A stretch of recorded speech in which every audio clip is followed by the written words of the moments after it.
Du'aayi isin kadhachaa jirtan hundaa'u Rabbi isiniif haa qeebalu. Du'aayi teenya hundaa'u walumaanuu Rabbi nuuf haa qeebalu. Warra gartee Rabbiin du'aa isaanii qeebalee fi dilii isaanii araaramee fi soomana isaanii irraa qeebalee ibiddarraa isaan bilisoomsee warra gartee Rabbiin irraa jaalate warra san Rabbi nu haa godhu. Anaa fi atiis Rabbi nu haa qajeelchu. Nuufillee Rabbi haa qajeelchu. Nutis Rabbi nu haa qajeelchu. Nuufis Rabbi haa qajeelchu. Dilii teenyallee Rabbi nuuf haa araaramu. Dilii teenyallee Rabbi nu haa araaramu. Diin kanallee nu haa barsiisu. Namatti dalagullee Rabbi nu haa godhu. Nama diin kanatti dalagu Rabbi nu haa godhu. Nama arrabni isaanii kijiba dubbatu, nama hamatu, nama xiqqeessu, waan Rabbi jibbisiisu hunda dubbatu Rabbi nu hin godhin.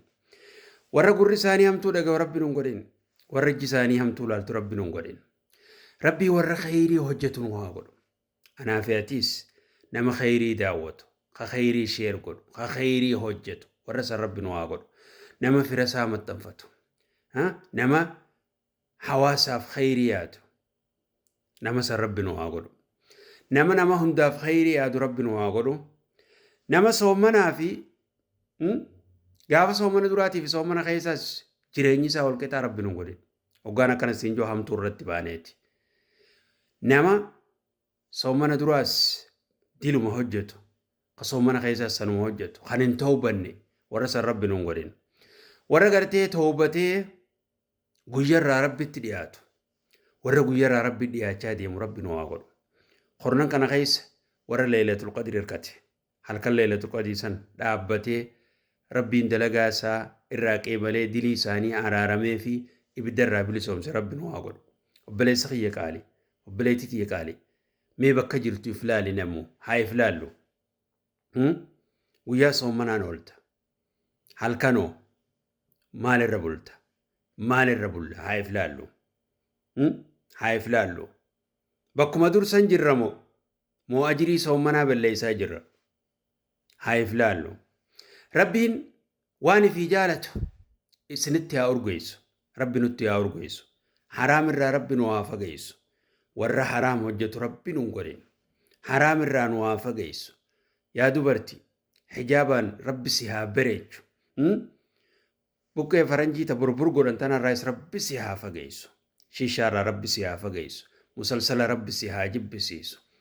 Waan gartee dilii hunda Rabbi si haa jibbisiisu. Hireetee Rabbi siif haa bareechu. Hireetee Rabbi siif haa bareechu. Warra dubartii saaliha Rabbi si haa godhu.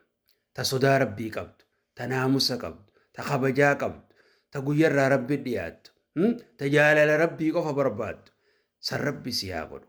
Abbaa mana keetiillee Rabbi siif haa qaceelchu. Abbaa mana keetii Rabbi si haa qaceelchu.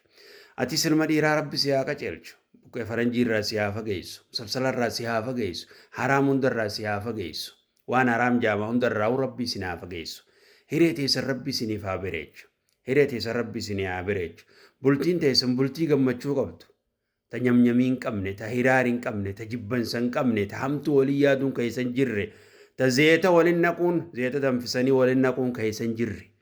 Bultii bareedduu kasii Rabbi isiniif haa godhu. Bultii jaalala qofa qabdu. Ta jibbansi keessan jirre, ta wal tuffachuun keessan jirre, ta hamtuu walii yaaduun keessan jirre.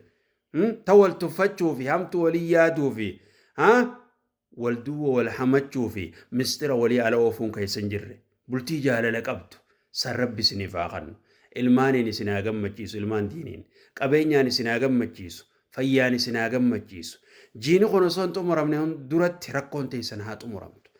Rabbiin subhaanahu wa ta'ala liqii namaatii isinirraa haa kafalu.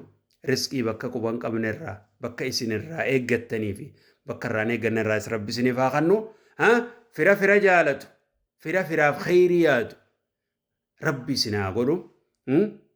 Haadha abbaa keenyallee ka jiran Rabbiin umrii isaanii khayrii keessatti isaan nuuf haa dheeressu. Umrii isaanii khayrii keessatti Rabbi isaan haa dheeressu. Warra khayrii hojjetu nuuf isaanillee khaatima bareedduu waliin Rabbi nuuf haa kennu. Fayyaan isaan haa qananiisu. Qabeenyaan imaana Rabbi isaan haa qananiisu. Warri immoo addunyaa irraa deeman qabrii isaanii caffee jannataa Rabbi isaaniif haa godhu. Jannata keessatti firdoos keessatti warra wajji gammadu rabbi nu haa godhu warra achitti wajji gammadu rabbi nu haa godhu آمين آمين صلى الله وسلم على نبينا محمد وعلى آله وصحبه أجمعين